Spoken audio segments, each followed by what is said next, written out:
guess what we're making today? Yes, we are making maple roasted Brussels sprouts with pecans, which are optional. It includes Brussels sprouts, maple syrup, mustard, garlic powder, salt, and cranberries. Super simple. So let's see if I can make it.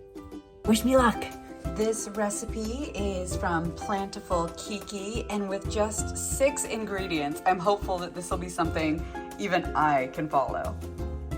Okay, so I'm super excited because this looks like even less instruction too. So I am doing, oh my gosh, why do I always struggle with something every time I do these? I can't open the maple syrup. Hold on, let me go get my assistants. All right, run it under hot water. That is the key. Maple syrup is a great replacement for just sugars. And this is not something we eat often, but for the holidays, it's great to provide your family members with an alternative. It's just a little healthier. It allows them to really see what's possible. So in this bowl, we're going to be adding the maple syrup, mustard, garlic powder, salt. I'm actually not going to be adding salt to mine, and my mustard is this stone ground mustard that is also salt-free. I got this in Whole Foods, so I'll be adding 3 tablespoons of this as well. Now we're going to coat our amazing Brussels sprouts and pop them in here. So let's do it right now. Here, I'll let you take a look. All right, so I basically muddled my pecans. It called for chopped or halved, but I just took the maple syrup and then I broke them up a little bit because that looks like it'll work. I'm now gonna take these and I'm gonna go ahead and put them on my pan. And what she says to do is put them in here. She says to stir them constantly for about 3 minutes. So she says you want the pecans to start to brown, but watch them carefully. So one of the questions I often get when cooking this way is folks will ask me, how do you cook without oil? And I guess my only answer is I just do. But I often use these pans that have this ceramic coating that allow for them to not stick, and I haven't really had any problems so far cooking in this way. A few of our members' clients, folks in our group, they like to use one called the scan pan, so I'd love to hear what pan you use to make sure you get a little browning, but you do not burn or do not have a need for oil. Let's see how these turn out. I'm excited, actually. This is gonna be neat. Ooh. I am always excited when a recipe allows for us to use our air fryers because it's just super simple for me. However, what I have noticed on this particular recipe is, although she says you can do it, she calls for 425, mine only goes to 4. And the other thing is her recipe does not include how long for an air fryer, but 20 to 25 minutes for the oven.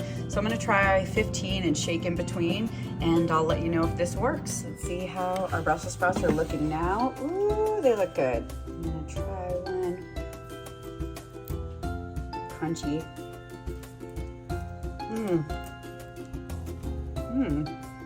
Not bad. Here it is, Plentiful Kiki's maple mustard roasted Brussels sprouts. I said it, I'm so proud of myself. I will say this is probably the most beautiful dish I've created. It looks definitely worthy of Thanksgiving to me. It is more calorie dense than most things I would usually eat, with the maple, the nuts, the cranberries. But I think it's really wonderful when you can bring your family a dish that still has whole foods.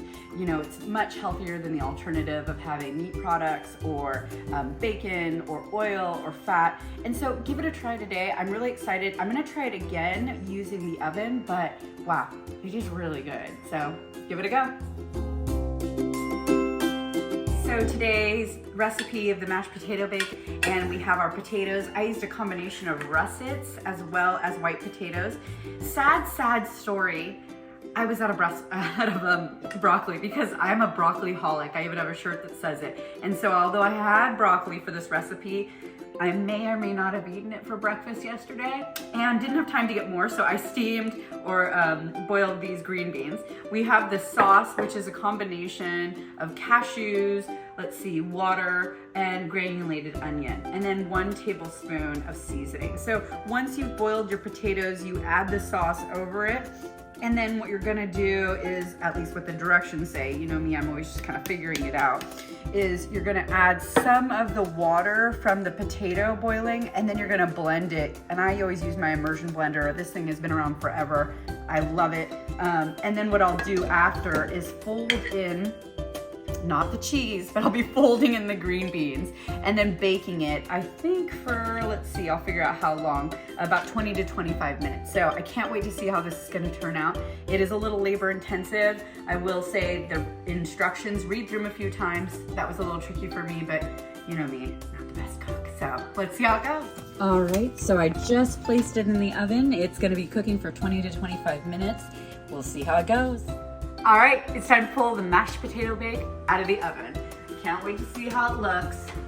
Let's see. Now, mind you, I did half the recipe because this is just a test and I didn't need a whole one, but let's take a look. There it is. I think it could stand to be browned a little bit, but I want to let you know how it tastes right now. So let's put it down, close up the oven, and give it a whoop. All right. Here we go. Ooh, there is like a crunchy, you know what? You're right. Let's put it back in the oven because there is a crunchiness to it, like a top. All right, here it is. I'm gonna go and give it a taste. I can already smell the garlic in the house, so I know my 3 extra little cubes of garlic definitely help.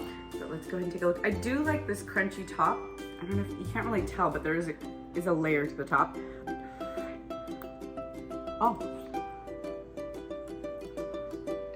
It's good. So I threw it back in the broiler and wow, yeah, that really helped with the top. So that's a pro tip right there. Let's talk leftovers. So I really enjoyed the bake, and now you're seeing one of my salads and a unique little carrot there that Brian wanted to add. So in my salad, I have quite a few things. Let's see if I can get a better image here for you of what we have here. I have arugula, I have a blend of mixed greens, I have tomato, onion. I do add a little bit of jalapeno. For me, it's like the olives are 5 olives or 8 olives a day. I'll do a combo for me of those fermented veggies. And I have sprouts and cabbage and shredded carrot. And so here's what I'm doing this morning. And yes, this is my breakfast. I know, I can't believe I'm not having broccoli.